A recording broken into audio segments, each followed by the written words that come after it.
It is a reminder to black trans people that this country does not care about us.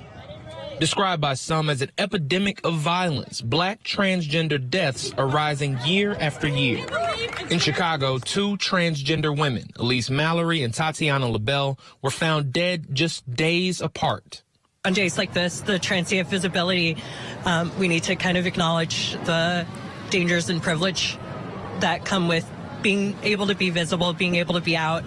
Stylist Leslie worked with Mallory as a member of Chicago Therapy Collective, an LGBTQ advocacy organization co-founded by Mallory.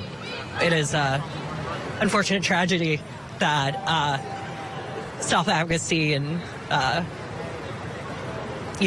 being yourself, being who you are, is something that comes at times at a great price. According to the Human Rights Campaign, 2020 was the deadliest year on record for transgender people. That is until 2021, when that record was broken again. At least 57 transgender people were killed in 2021.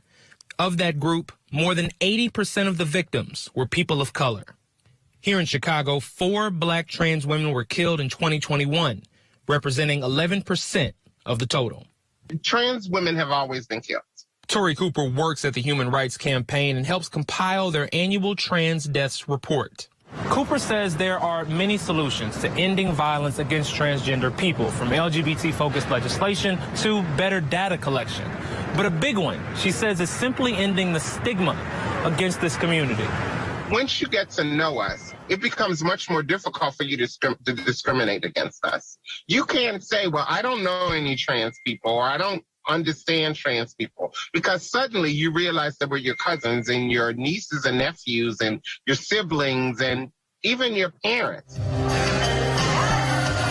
That's why Cooper says events like this one, Trans Visibility Pageant, are so important to honor those who are a part of this community and introduce themselves to those who aren't. We are all human. Zahara Bassett is the creator of the Chicago Trans Visibility Pageant. Irregardless to our sexual identities or chosen life choices or whatever, we're still human.